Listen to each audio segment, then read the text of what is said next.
Continuamos en este Tribunal de la Tarde, estamos en nuestra audiencia y hoy está con nosotros Julio César de la Rosa Tiburcio, coordinador de ADOCO. Julio César, un gran honor tenerle por acá. El honor es mío y realmente hacía Este tribunal es su casa. unos días que no nos veíamos, pero siempre el cariño y respeto y admiración. Gracias, gracias. Vamos a iniciar esta conversación con sus opiniones con relación a este nuevo Operación Gavilán, donde la Procuraduría General de la República allanó a la Procuraduría General de la República. Bueno, yo creo mucho naturalmente en los mensajes que se pueden llevar con cada una de las actuaciones del Ministerio Público, de las autoridades, y creo a veces que los mensajes, a partir del contexto con el que se envíe, puede hacer más daño que bien. Y es que todos sabemos que todas las instituciones tienen lo que son el control interno, así como lo que viene siendo una especie de inteligencia interna como para tratar de mantener saneado lo que es el desenvolvimiento de una institución. Entonces se maneja con mucha discreción. Entonces yo creo que si esto se pudo haber manejado dentro de ese marco de discreción y que no mandara la imagen de que desde allí venían dándose situaciones que podrían tener incidencia negativa en algunos de los casos que se están investigando, creo que pudo haberse manejado, porque no veo cuál es el mensaje que se quiere enviar con una institución, allanar a su propia institución, cuando perfectamente se pudo inhabilitar a todos aquellos que estaban en alguna dirección operativa y iniciar las investigaciones del lugar, pasar por el proceso disciplinario que todas las instancias tienen, y si hay algún viso de penalidad, pues entonces traducirlo a la acción de la justicia dentro del marco más discreto posible, como una forma de no dañar lo que se ha venido haciendo. Entonces, naturalmente, ese es el criterio mío, no necesariamente el de las autoridades y las razones por las que se produjeron. ¿Y usted no cree que hacerlo de esta manera se quiso mandar un mensaje? Ahí habría que ver a quién se le quiere enviar el mensaje. Al sistema judicial completo.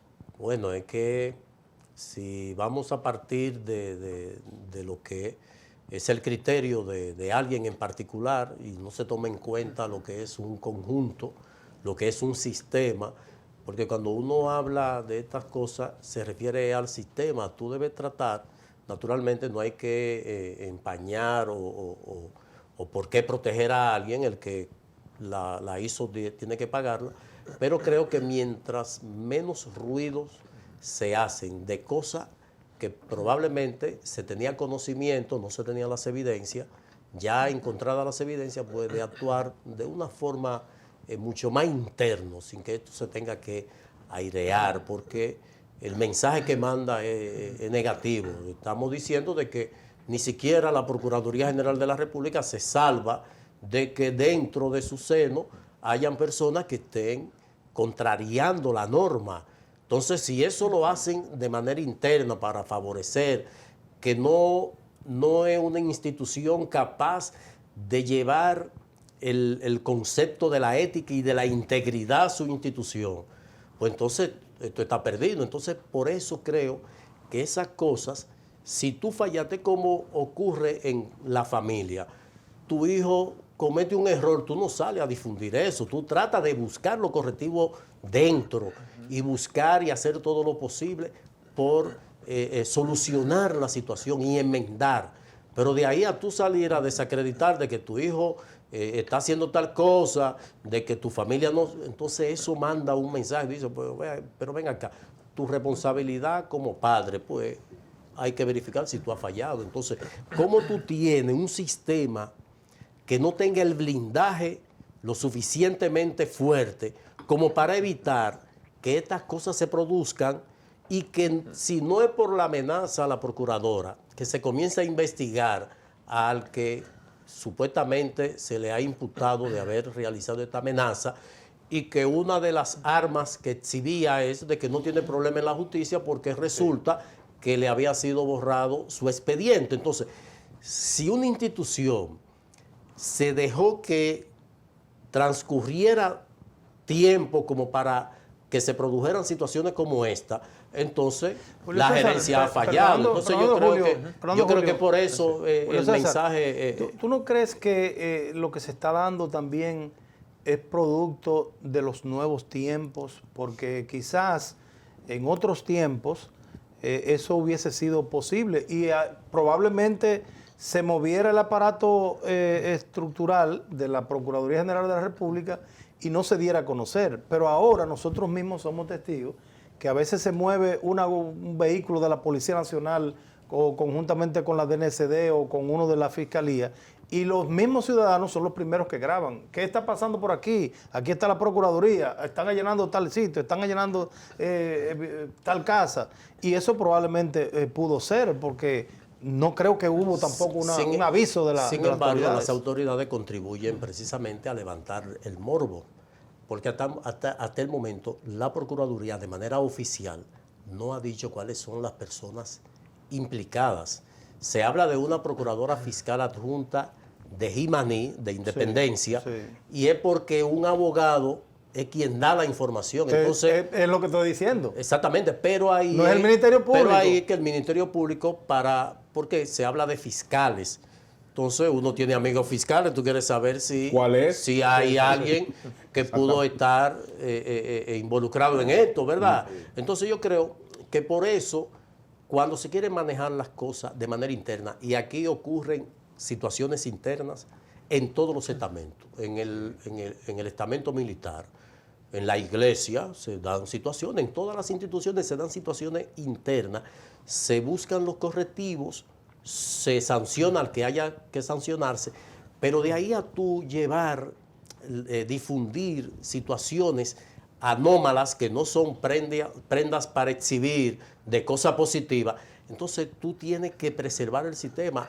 Por ejemplo, cuando ocurrió el allanamiento a la Cámara de Cuentas, nosotros fuimos los únicos como institución que cuestionamos eso, pero no estamos cuestionando el que se investiguen los ex integrantes de la Cámara de Cuentas, sino la institución como morada.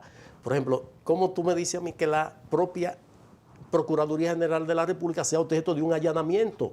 Es que tú tienes que preservar la simbología, tú tienes que preservar eso, la imagen de eso. Entonces tú puedes desarrollar tu investigación perfectamente y imputarle a quien sea, bueno, esta persona le estamos presentando solicitud de medida de coerción porque incurría en eso, pero de ahí a allanar, porque es que tú tienes el control de eso, tú nada más tienes que cambiar los llavines y eso, porque tú tienes que esperar que ellos lleguen a trabajar para tú de que allanar. O sea, un absurdo, y por eso particularmente yo creo que no le hace bien al sistema. Con esta situación que se ha dado en la emisión de libreta de pasaporte, atrasos, el gobierno decidió anunciar un proceso de urgencia para la emisión de la libreta electrónica y la ha defendido, que la misma están en más de 110 países, etcétera, etcétera. ¿Por qué ADOCO entiende que eso es inconstitucional? No la libreta electrónica, sino el proceso para la adquisición de la libreta que se declaró de urgencia. La declaratoria no solamente la urgencia se declara porque previamente el decreto establece el concepto de seguridad nacional y la ley de compra y contrataciones 340-06 hace reserva de someterse al procedimiento normal que establece la ley para la adquisición de un bien o servicio. Entonces, como se declara de seguridad nacional, entonces se declara de urgencia y se reducen los efectos de la ley respecto a los principios, transparencia, economía, participación, porque inclusive esa reserva excluye a las empresas nacionales.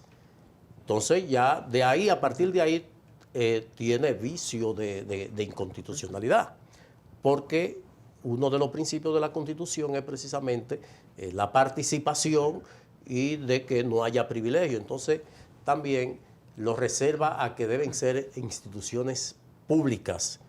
¿Cuántos estados tienen empresas fabricantes de pasaportes? Bueno, tal vez Inglaterra, Francia lo tienen, pero ya tú estás direccionando a quién va a beneficiar. Entonces, ¿por qué nosotros partimos de que no tenía por qué utilizarse ese ardid de seguridad nacional? Porque no se está cuestionando, nosotros como institución no vamos a solicitar información sobre las características del software de la libreta, sino vamos a solicitar quiénes participaron, cuáles son las ofertas, cuáles son esas empresas, si tienen vínculos con algún nacional, o sobre todo, cuál es el costo, si se cumplió con lo que establece la ley de que debe aprovisionarse la partida que se va a utilizar y debe certificarse, inclusive debe estar en el plan operativo anual de la institución y en el plan anual de compra de la institución. Entonces nosotros verificamos y no estaba. Entonces, al declararlo de urgencia, lo exoneran de todo ese procedimiento. Entonces, por eso, nosotros partimos de que el decreto es inconstitucional porque viola preceptos de la Constitución y de la Ley 340-06, pero no es la libreta per se, porque a nosotros debería darnos vergüenza que Haití el pasaporte electrónico lo tienen hace más de 10 años. Es una vergüenza. El ADOCO, ¿cuál es la posición con relación a la Cámara de Cuentas? ¿Se hace el juicio político a todos o no se hace el juicio político? ¿Y qué hacemos con esa Cámara de Cuentas que evidentemente está diezmada en su reputación? Nosotros llevamos a la Cámara de Diputados una petición ciudadana solicitando el juicio político. Finalmente se crea una comisión, se hacen las investigaciones y se recomienda el juicio político contra todos. Algunos son de opinión de que no todos tienen la misma responsabilidad en el sentido de que no han cometido faltas graves en el ejercicio de sus funciones, que es una de las causales para enjuiciar políticamente a un funcionario electo o designado para un periodo determinado, como es el caso de la Cámara de Cuentas. Sin embargo, como hay faltas individuales, y cuando nosotros hablamos del sometimiento a juicio político, no estamos solicitando que sean todos desvinculados, sean expulsados de la Cámara de Cuentas, sino que como el Senado de la República hace las veces de tribunal, van a examinar y van a establecer responsabilidades, porque la responsabilidad es totalmente individual. Claro. Entonces, todos aquellos que se les pueda demostrar que cometieron faltas graves, pues deben ser desvinculados. Y nosotros le presentamos a la Cámara de Diputados aquellas faltas graves que hemos detectado, como la no realización del plan anual de auditoría del año 2022 ni del 2023. Estamos hablando que la Cámara de Cuentas, que recibe un presupuesto de más de 1.000 millones de pesos, y que sus miembros devengan un salario para ejercer la función para la cual fueron designados, no han ejecutado ni el 1% del plan anual de auditoría correspondiente al año 2023. Prácticamente nada. Habían 79 auditorías en ese plan de auditorías, 17 en el primer trimestre, 18 en el segundo trimestre. De esas 36 auditorías que debieron realizarse de enero a junio, no se ha realizado la primera. Entonces es una falta grave, porque si a usted lo designan en una posición para realizar una labor y usted no la realiza, usted está devengando un salario sin rendir ninguna actividad productiva. Entonces, partiendo de ahí, es más que evidente que deben ser desvinculados. Pero brevemente, para que Julio Ernesto haga su pregunta, pero dentro de ese presupuesto está consignado una partida para ese plan. Claro que sí. ¿Y dónde están esos cuartos entonces si no lo han presentado? No, bueno, hay algunos que no se, partidas que no se han ejecutado. Eso significa que para el próximo presupuesto se le debe reducir, porque si usted no ejecutó Claro. en el presupuesto anterior, pues se le va a Hay reducir que en este. descontárselo. Efectivamente, estamos hablando que lo que lleva esta Cámara de Cuentas, si ha realizado 10 auditorías, son muchas. Pero no solamente eso, ustedes recuerdan que cuando la Procuradora General de la República y la Procuradora General Adjunta, directora de persecución del Ministerio Público, visitaron, fue con un listado de 80 investigaciones especiales que le solicitaron a la Cámara de Cuentas. Y de esas 80 habían realizado 7 apenas. Pero de esas 80 hay varias, entre ellas investigaciones especiales que nosotros solicitamos, como el proceso de liquidación de la Corporación Dominicana de Empresas Eléctricas Estatales, al Ministerio de Educación, al INAVIE, que inclusive llevamos hasta el PECA, una denuncia, solicitó el PECA una investigación especial y no se hizo. La investigación especial sobre la adquisición de equipos electrónicos en el Ministerio de Educación, lo que significa que la Cámara de Cuentas no ha realizado la labor para lo cual fueron designados sus miembros y por lo cual están recibiendo devengando un salario, claro, muy considerable respecto al de la generalidad de la población. Pregunta final tiene que ver con la ley de extinción de dominio. A pesar de su aprobación hace un tiempo, se necesita, digamos, un reglamento para su aplicación y esto tiene posiciones encontradas entre los diversos partidos y sectores que uno se pregunta, ¿dónde que está el tranque? ¿Cuál es la situación? Miren, parece que los legisladores se dieron cuenta que luego de aprobar esta ley, probablemente sean ellos, algunos de ellos, quienes las estrenen. Sí, porque sería a partir de... Okay, entonces la ley... O se la apliquen a ellos. La ley tiene una vacación ley, una vacación ley de un año. O sea, una vacación ley es que ya el periodo, el periodo que no se aplica hasta tanto, se hacen los ajustes, se hace el reglamento. Entrada en vigencia. Pero debió entrar el 30 de julio. Sí. Se somete al Congreso una modificación para extenderle la vacación ley, pero no se aprobó, no se ha aprobado. Lo que significa que no sé cuál interpretación le ha dado quien tiene que perseguir los crímenes y delitos por la ley, porque la ley ya debió entrar en vigencia como se presentó el proyecto para la modificación de la entrada en vigencia, está vigente. Lo terrible es que quienes solicitaron la prórroga son los que se están oponiendo ahora. Efectivamente. Porque los voceros de los partidos de oposición firmaron la prórroga, firmaron la solicitud de prórroga. Miren, esta es una ley muy compleja. Primero ahí vi que se le atribuyen la autoría los senadores. Sí, se pelearon. Es una ley tipo, una ley modelo que viene de Naciones Unidas, que todos los países tienen que someterse a ella.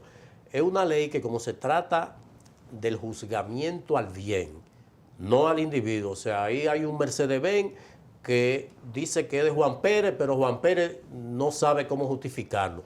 Juan Pérez, no te vamos a procesar a ti, no hay problema contigo. El Mercedes-Benz es del Estado. Vamos, ahora, el Mercedes-Benz, vamos a incautarlo y lo vamos a someter a un juicio al Mercedes-Benz para que el Mercedes-Benz demuestre de quién es y cómo llegó a mano de esa persona. Entonces, ya ustedes se imaginan en un país como este, que pocos tienen cómo demostrar que hay otro problema y se evidenció que algunos fiscales, miembros del Ministerio Público, ocupan esos bienes, residen en incautados. Claro, algunos lo tienen rentado, artistas, políticos, de todo. ¿Cómo es? ¿Cómo? No, un bien incautado lo rentan. Lo rentan en 10,000. Un correo que puede fiscal de la Romana, que puede pagar $10,000, paga $10,000. Bueno, ahí hay un artista que tiene un penthouse. ¡Ay! Un artista. Tiene un penthouse. Me dice ahorita cuando terminamos el programa. Y canta. No, espérate, tranquilo, Dionisio, tranquilo. César, qué placer reencontrarnos en este tema. Siempre grato. Porque de ahí arriba se canta mejor. Bueno, señores, hemos concluido por hoy. Como siempre, agradecidos por la amabilidad de su sintonía. Aquí mañana nuevamente de 5 a 6 por Telefuturo Canal 23. Feliz resto de la tarde.